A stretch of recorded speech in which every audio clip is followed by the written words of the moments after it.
So hello guys, आज हम sign substitution reaction discuss करने जा रहे हैं ऑर्गेनिक केमिस्ट्री में, जिसमें benzene as an intermediate form होता है हमारे पास। तो सब्स्टिट्यूशन का मतलब तो हम सभी जानते हैं। For example we have taken RCH2X and हमने न्यूक्लियोफाइल से रिएक्शन करा रखी है इसकी। तो एक्स के माइनस आई इफेक्ट की वजह से यहाँ पर delta positive delta negative charge आ जाता है, जिसकी वजह से न्यूक्लियोफाइल यहाँ पर अटैक कर देता है और एक्स हमारे पास लीव कर जाता है एक्स नेगेटिव की तरह। ठीक है, and finally what we form is RCH2NU। मतलब क्या हुआ, NU ने नए ग्रुप ने किसी X को सब्स्टिट्यूट कर दिया, ये होगी सब्स्टिट्यूशन रिएक्शन। लेकिन अब साइन सब्स्टिट्यूशन रिएक्शन का क्या मतलब हुआ, साइन सब्स्टिट्यूशन का क्या मतलब हुआ। So let us take an example कि हमारे पास एक वुडन ब्लॉक है जिसमें काफ़ी सारे ड्रॉवर्स हैं हमारे पास। ठीक है, लेकिन ये बस डिज़ाइन है, ये कोई ड्रॉ नहीं है इसमें। ठीक है, अब होता क्या है, एक दिन ये वाला जो हमारे पास हैंडल है जिससे हम ड्रॉ को ओपन करेंगे, ये हमारे पास बेकार हो जाता है, तो इसे हमें रिप्लेस करवाना है नए हैंडल से। ठीक है, अब हुआ क्या, हमने कारपेंटर बुलाया इसके लिए। ठीक है, लेकिन हुआ क्या, कारपेंटर था नूब। ठीक है, अभी वो कारपेंटर का काम सीख रहा था। ठीक है, उसने क्या करा, जल्दबाजी में ये जो नया हैंडल है, पुराने वाले हैंडल को तो यहाँ से हटा दिया। ठीक है, लेकिन जो नया हैंडल है उसने वो डिज़ाइन वाली शेप पे लगा दिया जल्दबाजी में। ठीक है, तो इसमें हमें क्या देखने को मिला कि लेट अस सपोज ये वुडन ब्लॉक हमारे पास कंपाउंड है, कंपाउंड में काफ़ी सारे ग्रुप्स हैं हमारे पास। ठीक है, अब हुआ क्या, ये जो नया ग्रुप था हमारे पास, ग्रुप मान लेते हैं, इन हैंडल्स को हम लोग ग्रुप मान लेते हैं। तो नया हैंडल को इसको रिप्लेस करना था, सब्स्टिट्यूट करना था। अब हुआ क्या, ये तो अपनी जगह से हट गया, एलिमिनेट हो गया ये तो अपनी जगह से, लेकिन इस कंपाउंड में सब्स्टिट्यूशन हुआ है। कैसे, ये तो हट गया लेकिन उसी कंपाउंड में दूसरा ग्रुप आगे किसी दूसरी जगह पर लग गया। ठीक है, उसी कंपाउंड में एक नया ग्रुप आया, पुराने वाले को हटाया, लेकिन वो जो नया ग्रुप आया वो उस पोजीशन पर ना लगकर किसी दूसरी जगह लग गया। ठीक है, तो इसी का मतलब होता है हमारे पास क्या, साइन सब्स्टिट्यूशन। ठीक है, फॉर एग्जाम्पल हम लोग बेंजीन के हिसाब से समझ लेते हैं। ठीक है, फॉर एग्जाम्पल हमारे पास क्लोरोबेंजीन है एंड हमने इसकी NaNH2 से रिएक्शन करा रखी है NH3 लिक्विड में। ठीक है, अब इसमें क्या होता है, लेट अस सपोज हमने ये लेबल कर दिया, कार्बन को लेबल कर दिया। ठीक है, लेट अस सपोज ये कार्बन 14 है और ये अपने कार्बन 12 है। ठीक है, अब हुआ कि रिएक्शन के दौरान हमारे पास दो प्रोडक्ट बनकर आते हैं 50-50% में। यहाँ पर भी NH2 लगा होता है हमारे पास एस्टेरिस्क वाले पास, एंड हमारे पास यहाँ पर भी NH2 एंड हमारे पास ये तो एस्टेरिस्क है, ये यहाँ पर H लगा होगा एंड यहाँ पर NH2 लगा होगा। ठीक है, तो हुआ क्या, इस वाली पोजीशन पर NH2 ग्रुप का सब्स्टिट्यूशन होना था। NH2 नेगेटिव आता, इससे आता, ऐसे अटैक करता और इसे हटा देता। ठीक है, Cl की जगह NH2 लगना था यहाँ पर और वो लगा, लेकिन एक और प्रोडक्ट मिलता है हमारे पास, इसमें क्या मिलता है, उसके बराबर वाले पर NH2 लगा हुआ मिलता है। तो यही होता है हमारे पास क्या, साइन सब्स्टिट्यूशन प्रोडक्ट। कौन सा वाला, ये वाला प्रोडक्ट जो है वो साइन सब्स्टिट्यूशन प्रोडक्ट है हमारे पास प्रोडक्ट। ठीक है, लेकिन वहीं पर ये वाला जो प्रोडक्ट है वो नॉर्मल सब्स्टिट्यूशन प्रोडक्ट है हमारे पास। ठीक है, तो अब इसके यूज़ कहाँ आने वाली है हमें। ठीक है, तो हम समझते हैं इस चीज़ को कि बेसिकली में JEE और नीट के पर्सपेक्टिव से अगर हम देखें तो जो न्यूक्लियोफिलिक सब्स्टिट्यूशंस होती हैं उसमें बेंजाइन मैकेनिज्म ऑपरेट होती है। अभी न्यूक्लियोफिलिक सब्स्टिट्यूशन हमने पढ़ी है, SN1 होती है, SN2 होती है, लेकिन उसमें ये ऑपरेट नहीं होती है, उसमें अलग हमने फंडे पढ़ रखे हैं। ठीक है, अलग मैकेनिज्म होता है। तो ये बेंजाइन मैकेनिज्म किस न्यूक्लियोफिलिक सब्स्टिट्यूशन में ऑपरेट होने वाली है, तो बेसिकली में बेंजीन हो गया हमारे पास, बेंजीन और इसके डेरिवेटिव्स में ऑपरेट हो गई है। जैसे कि हमने क्लोरोबेंजीन ले लिया। ठीक है, अब अगर मैं न्यूक्लियोफाइल का अटैक करवाता हूँ जनरली में, ठीक है, जैसे कि हम लोग हेलो एल्केन ले लेते थे, उस पर न्यूक्लियोफाइल का अटैक कराते थे, जैसे कि मैंने यहाँ पे दिखा रखा है, तो जनरली में रिएक्शन हो जाती थी, प्रोसीड कर जाती थी, हमारे पास प्रोडक्ट अच्छी क्वांटिटी में मिल जाता था। लेकिन अब इसमें क्या होगा, बेसिकली में ये रिंग जो है पाई इलेक्ट्रॉन डेंसिटी रख रही है अपने पास, क्या रख रही है, पाई इलेक्ट्रॉन डेंसिटी। ठीक है, तो यानी कि नेगेटिव चार्ज है इसके पास, रिंग के पास, और इन न्यूक्लियोफाइल भी नेगेटिव चार्ज है। तो ये जब इसको अप्रोच कर रहा होगा रिंग को इस साइड पे आने के लिए, तब होगा क्या, नेगेटिव नेगेटिव में रिपल्जन होगा, जिसकी वजह से एनर्जी बैरियर बहुत बढ़ जाएगा हमारे पास काइनेटिक्स के अगर हम नज़रिए से देखें तो। ये हो गया पहला रीज़न। ठीक है, दूसरा रीज़न क्या है कि डायरेक्ट हम रिएक्शन नहीं करवा सकते, कि अगर मैं इसे देखूँ Cl और ये वाला बॉन्ड देखूँ तो ये पार्शियल डबल बॉन्ड कैरेक्टर रखता है हमारे पास, पार्शियल डबल बॉन्ड कैरेक्टर रखता है हमारे पास। क्यों, क्योंकि रेजोनेंस हो रहा है। कैसे, इसके पास है लोन पेयर्स 3-3। ठीक है, ये ऐसे आते हैं और रेजोनेंस करते हैं इसके साथ, जिसकी वजह से यहाँ पे डबल बॉन्ड कैरेक्टर आया था पार्शियल, जिसकी वजह से अगर न्यूक्लियोफाइल इसको अप्रोच करेगा, ठीक है, कर भी लिया इसने अप्रोच, तो होगा क्या, ये इसे निकाल नहीं पाएगा। क्यों, क्योंकि बॉन्ड स्ट्रेंथ बहुत अच्छी है हमारे पास इस केस में। तो अब इसमें जनरल SN2 या SN1 मैकेनिज्म फॉलो नहीं हो सकता। ठीक है, SN2 तो बिल्कुल नहीं हो सकता, SN1 किसी किसी रिएक्शन में हो भी जाता है। तो जनरल जो SN2 हम लोग पढ़ते हैं हेलो एल्केन्स में, वो नहीं हो पाता है इस चीज़ में। ठीक है, इस बात का ध्यान रखना है। अब इसलिए इनमें बेंजाइन मैकेनिज्म होता है। अब उसमें ऐसा क्या खास है जिसकी वजह से ये निकल गया, जबकि इसके पास पार्शियल डबल बॉन्ड कैरेक्टर है। पार्शियल डबल बॉन्ड कैरेक्टर होते भी ये निकल कैसे गया बेंजाइन मैकेनिज्म से, बात यहाँ आती है। तो इसके लिए कंडीशंस लेनी पड़ती हैं हमें, ठीक है। कंडीशंस क्या होंगी हमारे पास रिएक्शन को प्रोसीड कराने के लिए? हमें हेलो अरीन्स में न्यूक्लियोफिलिक सब्स्टिट्यूशन कराना है तो हमें कुछ कंडीशंस की रिक्वायरमेंट हो जाएगी, ठीक है। क्या कंडीशंस? पहला, हमें स्ट्रॉन्ग बेस लेना पड़ेगा, ठीक है। हमें लेना पड़ेगा क्या? Strong base. ये जैसे कि हमारे पास हो गया NaNH2 NH3 लिक्विड अमोनिया, ठीक है। दूसरी कंडीशन हमारे पास क्या है कि ये जो बेंजाइन मैकेनिज्म, बेसिकली मैं कंडीशन किसकी लिख रहा हूँ मैं? बेंजाइन मैकेनिज्म की ऑपरेशन की मैं, ठीक है। बेंजाइन मैकेनिज्म कहाँ कहाँ ऑपरेट होगा उसकी कंडीशन से है, ठीक है। बेंजाइन मैकेनिज्म से न्यूक्लियोफिलिक सब्स्टिट्यूशन हो जाता है, लेकिन और भी मैकेनिज्म होते हैं जिससे न्यूक्लियोफिलिक सब्स्टिट्यूशन हो जाता है। किसमें? हेलो अरीन्स वाले कंपाउंड्स में, ठीक है। ये ज़रूरी नहीं है कि सारे हेलो अरीन्स वाले जितने भी कंपाउंड में उसमें बेंजाइन मैकेनिज्म ऑपरेट हो, और भी ऐसे मैकेनिज्म है जिसमें न्यूक्लियोफिलिक सब्स्टिट्यूशन हो रही है किसी और मैकेनिज्म से, ठीक है। वो हम बाद में डिस्कस करेंगे, ठीक है। तो बेंजाइन मैकेनिज्म की अगर मैं कंडीशन लिखूँ तो स्ट्रॉन्ग बेस होना चाहिए, जैसे कि NaNH2 एंड NH3 लिक्विड। दूसरा, जो हमारे पास बेंजीन रिंग है, ठीक है, जो हमारे पास बेंजीन रिंग है वो या तो अनएक्टिवेटेड हो और इनएक्टिवेटेड हो। अब एक्टिवेट या इनएक्टिवेट से मेरा क्या मतलब है इधर, ठीक है। तो ये कंडीशन है जहां पर हमारे पास बेंजाइन मैकेनिज्म से न्यूक्लियोफिलिक सब्स्टिट्यूशन होना है हेलो अरेंज जैसे कंपाउंड में, ठीक है। इस बात का ध्यान रखना है। अब एक्टिवेटेड और इनएक्टिवेटेड से मेरा क्या मतलब है, ठीक है। सो लेट अस सपोज हमने एक कंपाउंड लिया बेंजीन का, ठीक है, जिसमें यहाँ पे क्लोरो है, या लेट अस सपोज यहाँ पे OH ग्रुप लगा हुआ है एक कंपाउंड में, एंड एक ग्रुप में ले लेता हूँ जिसमें Cl है बस, एंड तीसरा ग्रुप में ले लेता हूँ जिसमें NO2 ग्रुप लगा हुआ है। अब सभी को पता है OH जो है वो इलेक्ट्रॉन डोनेटिंग ग्रुप होता है अच्छा खासा, ठीक है। इसमें कोई इफेक्ट नहीं ऑब्जर्व हो रहा, एंड इसमें अगर मैं बात करूँ तो इलेक्ट्रॉन विड्रॉइंग ग्रुप होता है अच्छा खासा, ठीक है। अब हो क्या रहा है बेसिकली में कि इलेक्ट्रॉन डोनेटिंग ग्रुप क्या करेगा? इलेक्ट्रॉन डेंसिटी को बढ़ाएगा रिंग में, जिसकी वजह से क्या होगा? न्यूक्लियोफाइल जैसे ही अप्रोच करना चाहेगा, यहाँ पे नेगेटिव इलेक्ट्रॉन डेंसिटी और बढ़ी हुई है, इस पूरी रिंग में नेगेटिव इलेक्ट्रॉन डेंसिटी और बढ़ी हुई है, न्यूक्लियोफाइल अप्रोच करने में दिक्कत हो जाएगी, ठीक है। तो इसे मैं क्या कहूँगा? ये इनएक्टिवेटेड रिंग है। क्या ये? इनएक्टिवेटेड रिंग, क्योंकि न्यूक्लियोफाइल को अप्रोच करने में बहुत ज़्यादा दिक्कत हो जाएगी इस केस में। तो ये इनएक्टिवेटेड हमारे पास रिंग हो गई। अच्छा, अब इसमें तो कोई रिंग नहीं है, कोई मतलब ऐसा कोई फैक्टर ऑब्जर्व नहीं हो रहा, सिर्फ बेंजीन की ही पाई इलेक्ट्रॉन डेंसिटी है, तो मैं इसे कहूँगा क्या? अनएक्टिवेटेड रिंग, ठीक है। अच्छा, अगर मैं इसकी बात करूँ इलेक्ट्रॉन विड्रॉइंग ग्रुप की, तो ये इलेक्ट्रॉन डेंसिटी को खींच लेगा अपनी साइड, जिसकी वजह से यहाँ पे डेल्टा पॉजिटिव चार्ज जनरेट हो जाएगा थोड़ा सा, जिसकी वजह से न्यूक्लियोफाइल को अप्रोच करने में आसानी हो जाएगी ना न्यूक्लियोफाइल को अप्रोच करने में। तो मैं ऐसे कहूँगा एक्टिवेटेड रिंग।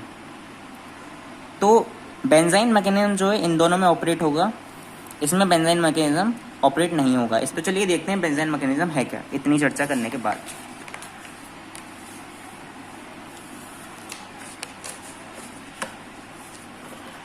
तो चलिए इसका मैकेनिज्म देखते हैं। सो लेट अस सपोज हमने कोई भी हेलो ग्रुप ले रखा है, ठीक है। हमने लिया था स्ट्रॉन्ग बेस, जैसे कि बताया मैंने, प्रेफरेबल इन NH3 लिक्विड। NH2 नेगेटिव है हमारे पास, इधर positive, NH2 negative. NH2 negative होता है बहुत अच्छा स्ट्रॉन्ग बेस। क्यों? NH3 की अगर मैं बात करूँ तो ये NH2 नेगेटिव और H प्लस में टूटेगा, ठीक है। अगर मैं तोड़ना चाहूँ तो, अगर मैं ऐसे एसिडिक बनाना चाहूँ तो। अच्छा, अब इसका pKa वैल्यू की अगर मैं चर्चा करूँ तो 38 होती है। NH3 की pKa वैल्यू 38 होती है, तो यानी कि बहुत कम एसिडिक है, तो यानी कि H प्लस छोड़ना ही नहीं चाहेगा। इसका मतलब क्या है? NH2 नेगेटिव और H पॉजिटिव की बॉन्ड स्ट्रेंथ बहुत ज़्यादा होगी, तभी तो H प्लस में छूटना चाह रहा है। देयरफॉर ये H प्लस को कैसे भी करके लेना चाहेगा ताकि वापस NH3 बना ले। समझ में आ गई बात? तो NH2 नेगेटिव इसलिए हमारे पास स्ट्रॉन्ग बेस हो जाता है, क्योंकि वो H प्लस बहुत जल्दी लेना चाहता है। अब होगा क्या? ये जो H है, यहाँ पर भी H लगा हुआ है, यहाँ भी H है हमारे पास, यहाँ भी H है, तो प्रेफरेबल हमारे पास NH2 नेगेटिव कहाँ से H ले जाना चाहेगा? खुद सोचिए पहले। यहाँ से है, यहाँ से। क्यों? अगर मैं इसे हटाऊँ H पॉजिटिव को, ठीक है, तो यहाँ पे नेगेटिव चार्ज जनरेट होगा हमारे पास, तो ये इंडक्टिव के थ्रू, माइनस आई इफेक्ट के थ्रू नेगेटिव चार्ज को क्या करेगा? स्टेबलाइज। देयरफॉर तो ये इंडक्टिव इफेक्ट के थ्रू नेगेटिव चार्ज को क्या करेगा? स्टेबलाइज करेगा, कम करने की कोशिश करेगा। देयरफॉर H पॉजिटिव का निकलना यहाँ से आसान होगा या यहाँ से आसान होगा, ठीक है। यहाँ से आसान नहीं होगा, क्योंकि इंडक्टिव जैसे जैसे डिस्टेंस बढ़ता है उसके हिसाब से बेकार होता जाता है हमारे पास, ठीक है। तो H प्लस यहाँ से निकल जाएगा, ठीक है। बनेगा क्या हमारे पास?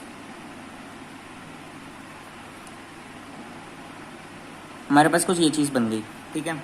अब होगा क्या बेसिकली में, इंटरनल अटैक होगा, क्योंकि ये जो ऑर्बिटल है वो बाहर की तरफ निकला हुआ है, इसमें 2 हमारे पास इलेक्ट्रॉन्स हैं और ये हमारे पास sp2 ऑर्बिटल है, और जो कि बेंजीन रिंग से बाहर निकला हुआ है। नेगेटिव चार्ज को हटा दे रहा हूँ मैं, ये मैंने ऑर्बिटल दिखा दिया है जिसमें 2 मैंने इलेक्ट्रॉन दिखा दिए हैं, sp2 ऑर्बिटल है। अब क्या होगा, ये स्टेबल नहीं होंगे इतने, जिसकी वजह से क्या होगा, इंटरनल अटैक होगा, जिसकी वजह से यहाँ पे ऐसे आएंगे और ये एक्स हमारा लीव कर जाएगा इस केस में, ठीक है। इस बात का ध्यान रखना आप।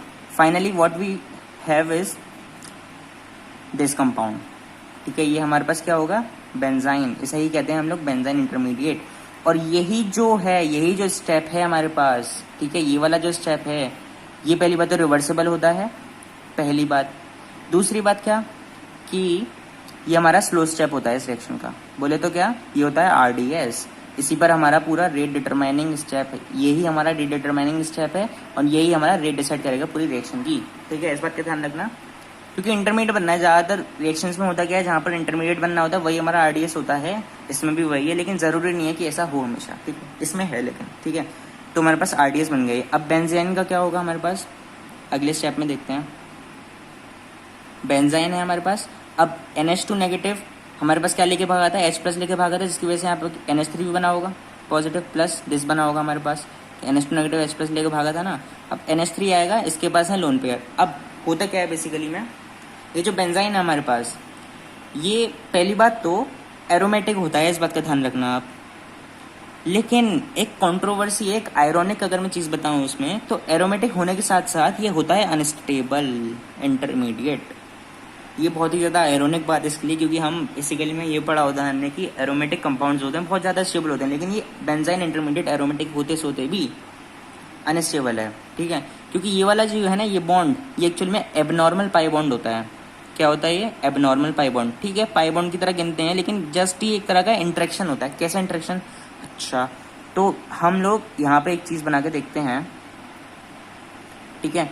ये हमारे पास ऑर्बिटल्स होते हैं, 2 sp2 ऑर्बिटल्स, ये sp2 ऑर्बिटल है हमारे पास, ये भी sp2 ऑर्बिटल है, ठीक है। होता क्या है, यहाँ पर हमारे पास इलेक्ट्रॉन आए थे, ये इसके साथ इंटरेक्ट करेंगे, जिसकी वजह से ये out of the ring, in the plane of the ring but out of the ring एक छोटा सा इंटरेक्शन करेंगे। लेकिन ये जो इंटरेक्शन होता है ये वीक होता है, लेकिन फिर भी हम इसे पाई बॉन्ड की तरह कंसिडर कर सकते हैं, क्योंकि पाई बॉन्ड भी वीक ही होते हैं जनरली में, ठीक है। तो ये है, तो इसलिए इसका हाइब्रिडाइजेशन अभी भी sp2 ही रहा है, sp नहीं हुआ है, इसका हाइब्रिडाइजेशन भी sp2 रहा है इस कार्बन एटम का, ठीक है। इस बात का ध्यान रखना है। जिसकी वजह से वीक बॉन्ड है, तो क्या होगा, ये अनस्टेबल बॉन्ड होगा, जिसकी वजह से रिएक्टिविटी इसकी बहुत ज़्यादा होगी, इस बॉन्ड की रिएक्टिविटी अच्छी खासी होगी इस बॉन्ड की। तो बेसिकली मैं इस बॉन्ड पर बेसिकली मैं अगर मैं बात करूं, तो ये वाला बॉन्ड जो है इस पर आसानी से न्यूक्लियोफाइल अटैक कर सकता है, ठीक है। इस बात का ध्यान रखना, न्यूक्लियोफाइल इस बॉन्ड पर आसानी से अटैक कर सकता है। तो अब मैं रिएक्शन में बात करूँ, तो NH3 हमारे पास बहुत सारा पाया जाएगा, क्यों, क्योंकि H+ ले लेगा, NH3 बहुत ज़्यादा पाया जाएगा, क्योंकि इक्विलिब्रियम की अगर मैं बात करूँ, ये वाला जो इक्विलिब्रियम है वो लेफ्ट साइड पाया जाएगा हमारा बहुत सारा, तो NH3 हमारे पास पड़ा हुआ है एज ए न्यूक्लियोफाइल। तो अभी मैंने बताया न्यूक्लियोफाइल अटैक हो जाएगा इस बॉन्ड पर आसानी से, क्योंकि वीक बॉन्ड है। तो हो गया, न्यूक्लियोफाइल इस पर अटैक कर देगा एंड ये बॉन्ड इधर खुल जाएगा, ठीक है।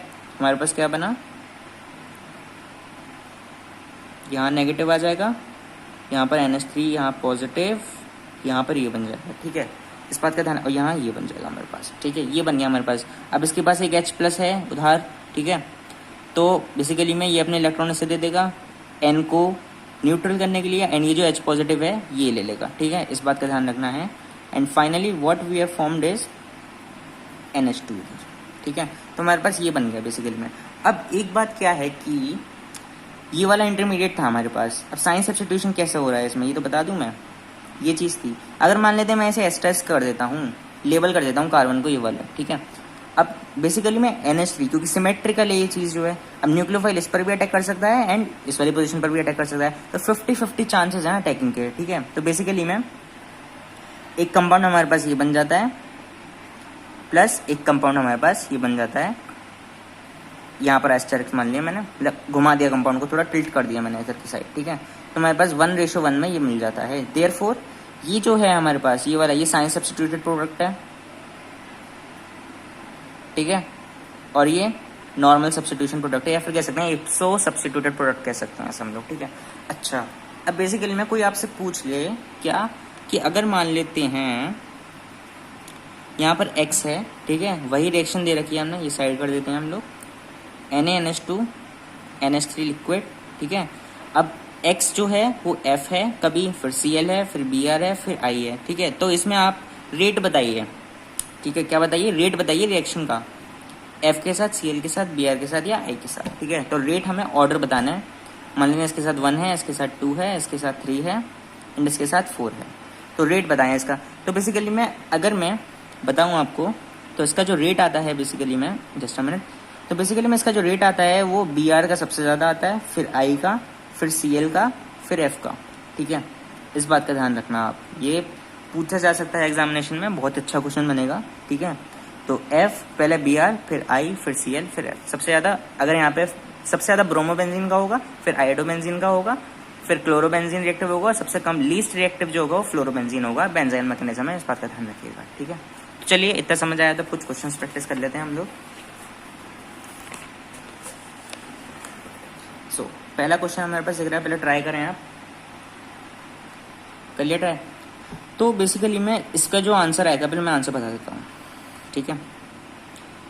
सी एल तो हट जाएगा यहाँ से, सी एल हट जाएगा, यहाँ पर NH2 आएगा लगा हुआ, यहाँ पर आर रह जाएगा, आर का तो कुछ होगा नहीं क्योंकि भाई, प्लस ये आता है और यहाँ पर NH2 लग जाएगा, ठीक है।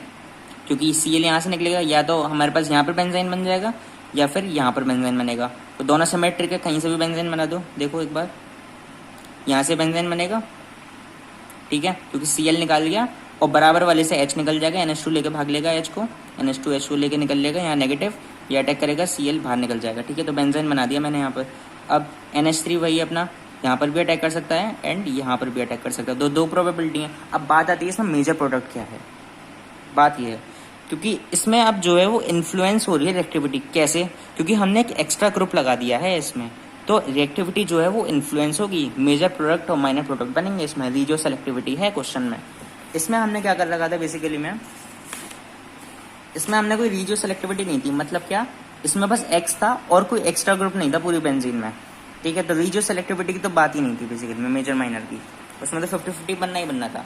अब इसमें मेजर क्या होगा, ठीक है, इसमें मेजर क्या होगा, ये होगा या ये होगा। तो मैं इसमें बता दूं कि 1:1 के रेशो में पाया जाएगा, ठीक है, 1:1 के प्रपोर्शन में पाया जाना है ये। क्यों, अगर मैं आर की चर्चा करूँ तो एक एक करके करा के देख लेते हैं। पहले यहाँ पे कराते हैं रिएक्शन पहला, फिर यहाँ पे करेंगे दूसरा। पहले की बात करूँ तो मेरा प्रोडक्ट जो बनेगा वो मेरे पास आएगा NH2, यहाँ पे नेगेटिव चार्ज बन जाएगा, ठीक है। इंटरमीडिएट की अगर मैं बात करूँ, बीच में जो बनना है हमारे पास थोड़ा सा, यहाँ नेगेटिव, यहाँ पे NH2, यहाँ पे R, ठीक है।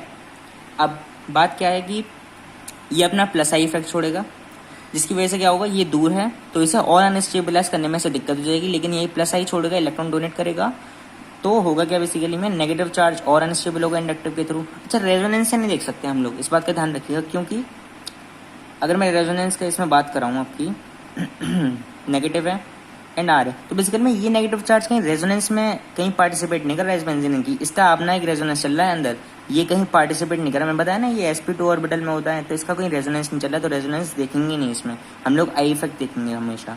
तो बेसिकली में इसे अनस्टेबल कर रहा है, तो ये वाला नहीं बनना चाहिए, ये वाला बनना चाहिए, तो होगा क्या, ये वाला मेजर आना चाहिए हमारे पास, लेकिन 1:1 में पाया जा रहे हैं। अब ऐसा क्यों, अगर मैं एल्काइल ग्रुप, बेसिकली में आर क्या था, एल्काइल ग्रुप है हमारे पास, ठीक है, आर क्या है, एल्काइल ग्रुप ही तो कहते हैं आर को जनरली में, अगर मैं बात करूँ तो ऑर्गेनिक केमिस्ट्री में इसका इतना अच्छा प्लस आई इफेक्ट नहीं होता बेसिकली, मैं बात बताऊँ तो।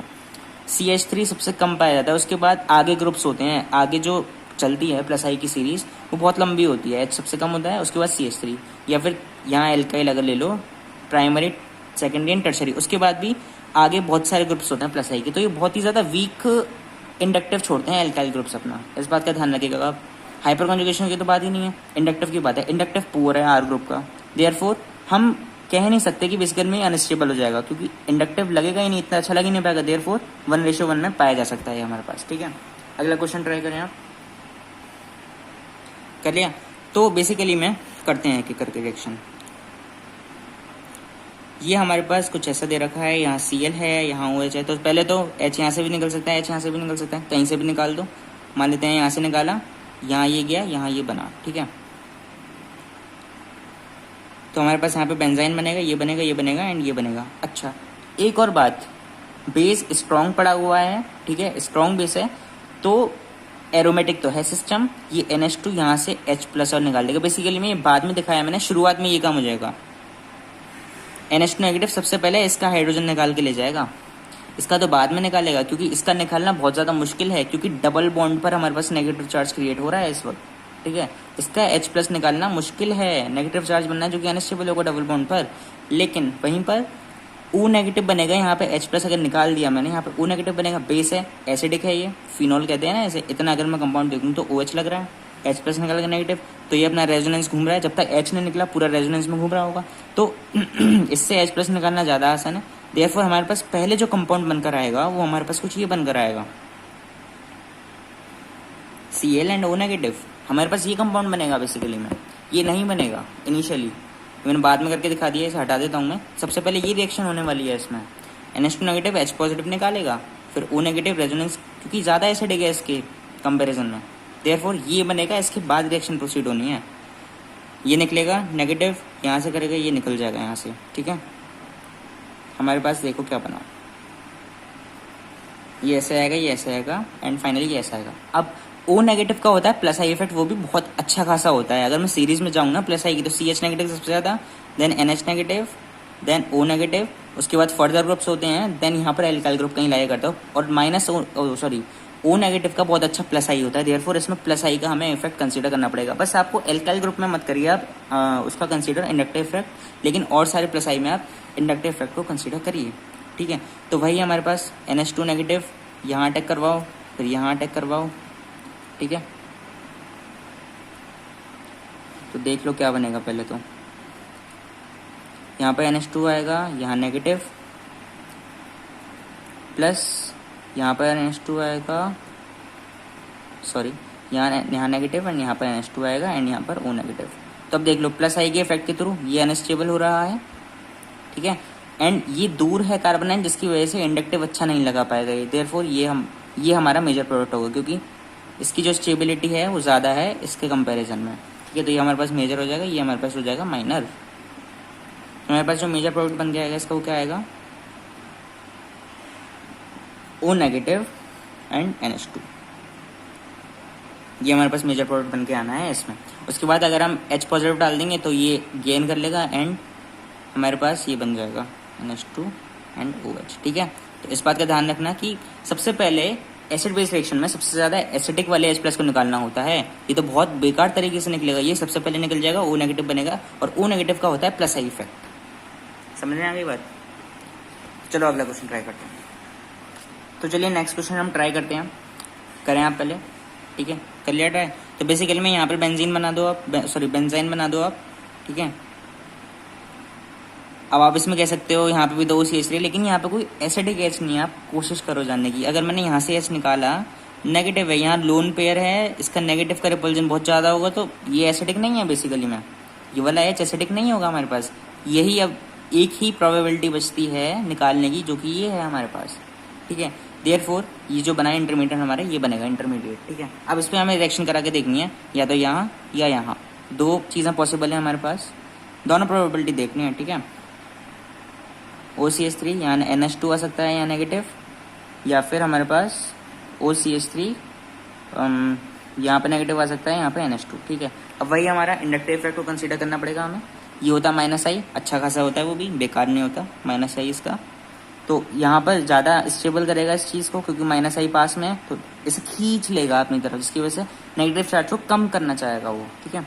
ये दूर है तो थोड़ा कम करेगा, देयरफॉर ये वाला ज़्यादा स्टेबल होगा, देयरफॉर यहाँ से जो है वो मेजर प्रोडक्ट बनेगा हमारे पास, ठीक है। तो NH2 and OCH3 will be our major product, ठीक है। नेक्स्ट क्वेश्चन ट्राई करें, कर लिया? तो इसमें भी वही बात है, यहाँ से अब देखो भाई, यहाँ पर H है नहीं, है यहीं पर H, यहाँ से निकलेंगे नहीं, सबसे पहले मैं बता चुका हूँ क्यों। या तो यहाँ से निकालो H या यहाँ से निकालो H, तो यहाँ से निकालना ज़्यादा प्रेफरेबल होगा, क्योंकि O negative will be in resonance, खट करके स्टेबल हो जाएगा रेजोनेंस करके। लेकिन यहाँ का रेजोनेंस में भी नहीं है, बस इंडक्टिव है, तो रेजोनेंस को टॉप प्रायोरिटी देते हैं। तो हमारे पास जो पहली चीज़ बनने जा रही है वो क्या बनेगी हमारे पास, सबसे पहले बनेगा ये, ठीक है, ये तो H है। उसके बाद दोबारा NH2 का अटैक होगा, एंड देन H+ निकाल के ले जाएगा ये, देन यहाँ पर नेगेटिव, यहाँ पर ये और यहाँ पर ये, ठीक है। समझ आ गई बात? तो बेंजाइन इस बार हमारे पास ऐसे बना, ये ऐसे बना, ये फाइनली ऐसे बना। अब कुछ नहीं, 2 बार अटैक करा के देख लो आप, ये ऐसे जाएगा या फिर ये ऐसे जाएगा। तो 2 प्रोबेबिलिटी है हमारे पास इस बार भी।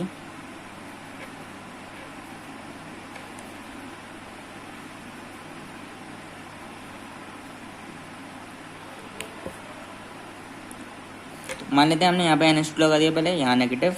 एंड एक और प्रोबेबिलिटी क्या होगी हमारे पास, यहाँ पर NH2 प्लस एक और प्रोबेबिलिटी हमारे पास क्या होगी, यहाँ पर NH2 एंड यहाँ नेगेटिव एंड यहाँ O नेगेटिव। तो प्लस आई इफेक्ट देखो अब इसका अच्छा खासा तो होता ही है। तो ये दूर है तो ये ज़्यादा स्टेबल होगा, ये पास है ये अनस्टेबल हो जाएगा। तो हमारे पास यहाँ से हमारे पास मेजर प्रोडक्ट बन के आ जाना है इसका, O नेगेटिव एंड NH2। ठीक है, तो ये हमारे पास मेजर हो जाएगा। उसके बाद आप H प्लस दे दो, कुछ भी दे दो, OH यहाँ पे आके लग जाएगा बस। ठीक है, so hope you like this video, share this video and subscribe the channel. Thank you.